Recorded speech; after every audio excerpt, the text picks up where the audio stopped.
This is a motherfucking professional intro.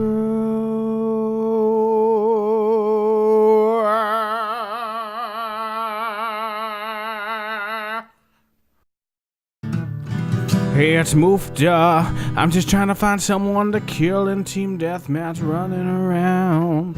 Hey, it's Moofda. Where the hell are the enemies? Hey guys, Moofda here. Want to do a review of Call of Duty Ghosts from the perspective of Moofda.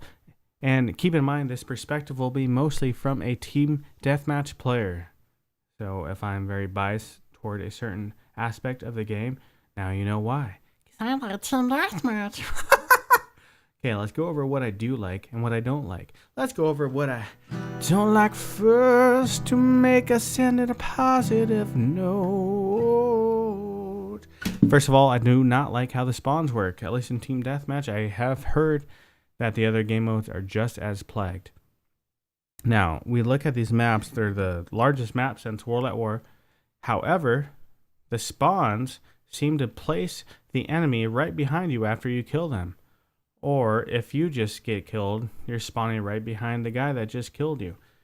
Okay, we all know Infinity Ward has issues with revenge spawns. They've proven that over the last, well, we'll just say Modern Warfare 3.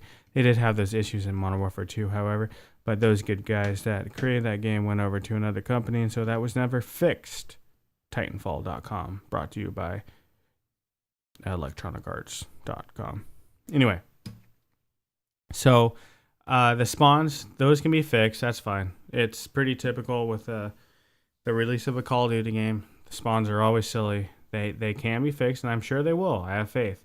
There is no good reason that the enemy should not spawn by their own team with this. I mean, these maps are huge.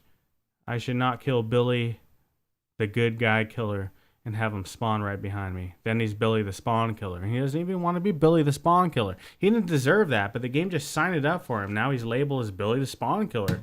You know? He doesn't deserve that. Okay, so the size of maps. I actually do like large maps. World at War holds a place in my heart, and even Call of Duty 4 for that matter. Great maps. World at War, they had the largest maps. And the thing about World at War maps was they were large, yes, but much less complex. There were only certain routes. I mean, everyone knew the main routes, and you could counter it. These maps are very large, which is fine. However, there are so many little intricate spots, which is cool. Like if you're a designer, I guess it actually is kind of beautiful if you look at it that way. However, if you're making a game for people to run around and kill people, then there's just too many outlandish routes. Too much clutter. There's too much clutter. There's too many routes. There's too many ways to get to a certain point. Make it simple. Keep it simple, stupid. As my boss would say to me because I'm stupid. Keep it simple. That's kind of what's made Call of Duty work. Even in the big maps. Even in World at War. There were some gigantic maps, but they were pretty damn simple. I mean, honestly,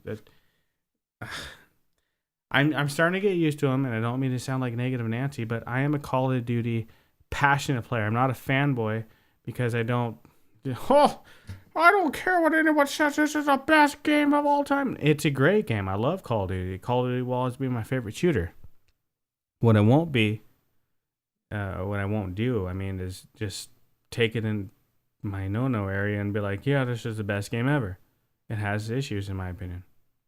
So I apologize if it sounds negative, but that's just how I feel. Anyway, the maps I can deal with. I'll have to just get used to them. There's no way around it. That's just how it is. And, the more I played them, the more I'm getting used to them, and I'm finding out where Billy and his little campers live. And it's fine. They are pretty maps. I'm not taking away from that. They're just... I can't understand. It doesn't fucking matter, does it? So, the colors, it's probably just an Xbox thing. The colors look washed out for me, and I have a hard time tracking people and finding people in this map. And it's probably because the graphics haven't maxed out. I really believe that. This game was made for the next generation. I think this game was just kind of like, hey, whatever, here you go. This game was made for the next gen. And that's fine. I just, for whatever reason, I have a hard time finding people. The colors are very washed out. I said worst on purpose because it sounds cool. Okay, that's not really a huge complaint, but honestly, it's kind of hard to see people. Riley, cool kill streak, but the fact that I can blow him up with a C4 and he doesn't die, and the fact that he takes more shots to kill than a regular human being, what the fuck? He's the best kill streak in the game, and he's one of the lowest. The other kill streaks are mostly useless, and that's okay with me. I would be fine with a 3-5-7 setup, kind of like the old games. If you want to go that route, that's fine, but Riley should be looked at. Anyway, the lag, yes, we all know the lag is horrible. Hopefully dedicated servers will help that. The lag is always bad at release. I'm not going to blame that on anyone because that's just how it is at any Call of Duty release. But the most frustrating part about it is everyone's talking about, oh, the time to kill is so low. The time to kill or so fast, I should say. I really don't think that's a problem. I think the problem is lag. We're not getting indication that we're getting hit.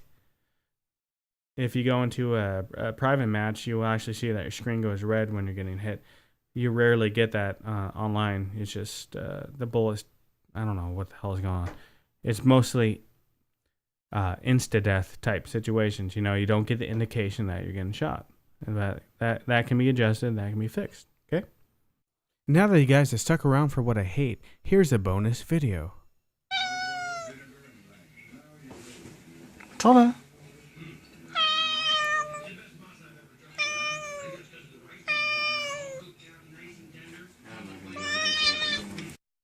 Now let's go over what I do like, and I know I spend a lot of time about what I don't like, and that's only because I'm so passionate, right? So what I do love about this game is very Call of Duty 4-ish, both in how the game feels and how, you know, if you listen to the music, I don't know, it just reminds me of Call of Duty 4. It's a good love fest of music that I really like, but mostly it's just how it plays. What I mean by that is there is mostly only gun-on-gun focus, which is my favorite part of Call of Duty, hands down. I don't mind the old school 3-5-7 setup for kill streaks, and this game is pretty much that, except for more kill streaks. But it turns out they don't really do much. The Juggernaut that has the machine gun is almost useless. It is very, very gun-on-gun focused. And except for not the specialist, I should say, the support is actually probably way better than Assault in this game. There's no reason to use Assault, in my opinion, besides Riley. I love that part. I love gun and gun. That's what I loved about World at War. That's what I loved about COD 4. It's great. The marksman rifle is a great addition. I love being able to use those big ass powerful weapons with iron sights and a silencer, because that's what I love. I love using semi-auto weapons. It's probably one of the most balanced games that wise in a long, long time. This honestly is, besides the maps and what I said, which almost all the negative things I stated can be fixed. Now, with that said, as it stands, I would probably give it a 6.5 out of 10. With a 10 being World at War or COD 4 status, right? But with the fixes, I could see this being easily an 8.5. Probably one of my favorite CODs of all time. K.E.M. Strike, brought to you by Meow Meow Face. I love you guys. I hope you like this game. If you don't, I understand. Bye. Thanks for watching. Here's some other neato videos. Thanks for watching. Here's some other really cool